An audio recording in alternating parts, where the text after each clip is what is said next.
តាមមើលវិញ្ញាសា2013មួយចឹងបាទអញ្ចឹង2013គេមានចំណុចនេះអូមេលេខ1តាមពិតអានេះវាតាមពិតអានេះវាអក្សរកហ្មងហើយប្រធានរបស់គេមានស្អីចំនួន complex set 1 3 + 3 ឬ i ឬ 3 អញ្ចឹងណា set 2ឬ 3 + i គេនេះ set 1 គុណ set 2ហើយនឹង set 1 ចែក set 2អត់បញ្ហាគេនេះជាទម្រង់ពីគណិតសិនចំណុចក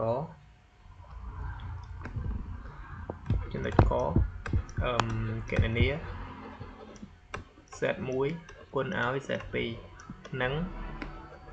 មួយទៀត set 1ចែកឲ្យ set 2អញ្ចឹងគេមាន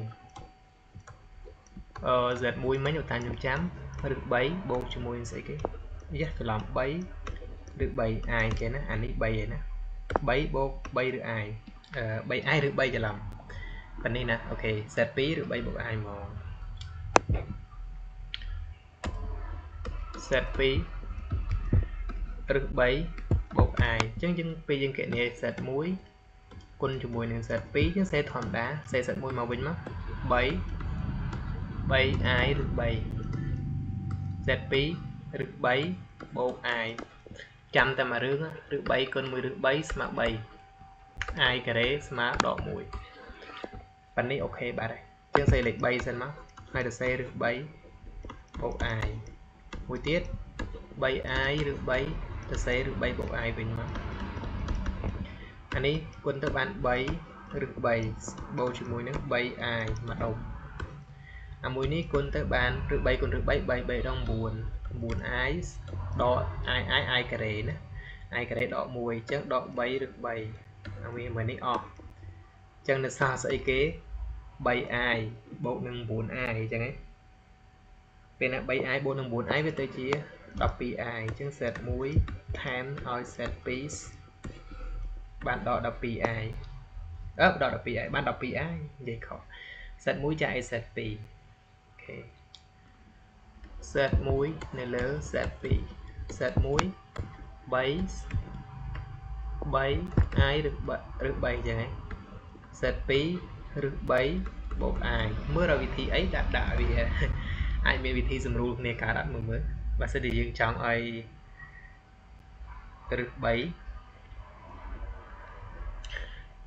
បើយើងដាក់ឬ3ជាកតាឧមាថាដាក់ឬ3ជាកតាឥឡូវវាចេញរួចអត់ចេញរួចទេអញ្ចឹងគុណនឹងសំឆ្លាស់ណាណាព្រោះខ្លះដែលវាអាចចេញរួចខ្ញុំចង់គុណវាដែរខ្ញុំចង់ធ្វើវាងាយឬ3បូក i អានេះយើងអាចដាក់ឬ3ដក i អញ្ចឹងអាក្រោមគុណនឹងប៉ុណ្្នឹងឥឡូវក៏យើងគុណនឹងប៉ុណ្្នឹងដែរអញ្ចឹងឥឡូវនេះ3បូក 3i ឬ3ទៅមកទៀតនេះដាក់ឬ3ដក i ខាងក្រោមវាចូលរូបមន្តណាគ្នាយើង a បូក ba ដក 2អញ្ចឹងឬ3ការ៉េដក i ការ៉េខាងលើគុណធម្មតានេះ3គុណនឹងឬ3បាន3ឬ3គុណនឹង i បាន 3i យកនេះគុណដែរណា3ម្ដង9អញ្ចឹងបូកនឹង 9i i គុណ i ការ៉េដក1ដក8ដកបូកវិញអញ្ចឹង3ឬ3ទូទាត់អាក្រោមបាន3បូក1 4ឥឡូវ3បូក3នេះ6បូកនឹង9ដក3ជាសល់ 3i សម្រួលមក6លើ4បាន3លើ2បូកជាមួយនឹង3លើ4បាន3លើ4ដដែលអត់មានអីទៅណាណាអញ្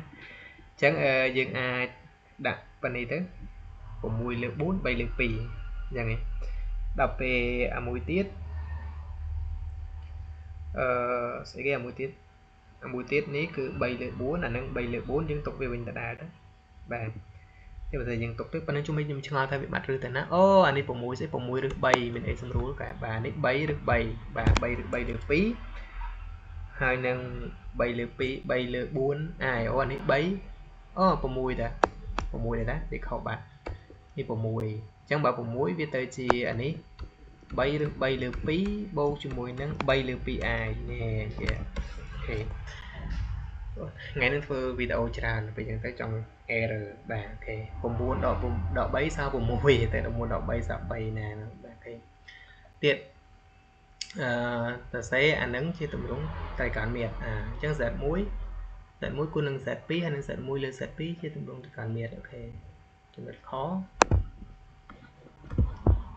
សរសេរ z1 គុណនឹង z2 ជាទម្រង់ត្រៃកោណមាត្រ Z1 គុណនឹងZ2 Z1 គុណZ2 យើងមើលសិនតើវាអាចទៅមួយកាន់មានដូចអត់ 12i អត់ 12i ទៅសេបានហ្មង 12i អញ្ចឹង 12 0 បូក i កុស0ស៊ីន1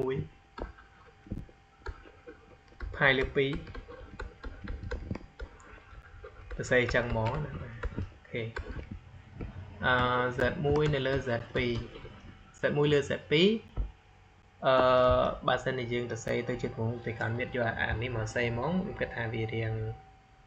វាមិនបាយទេវានៅតែបានណាបើមកថា Z1 លើ Z2 វាស្មើ3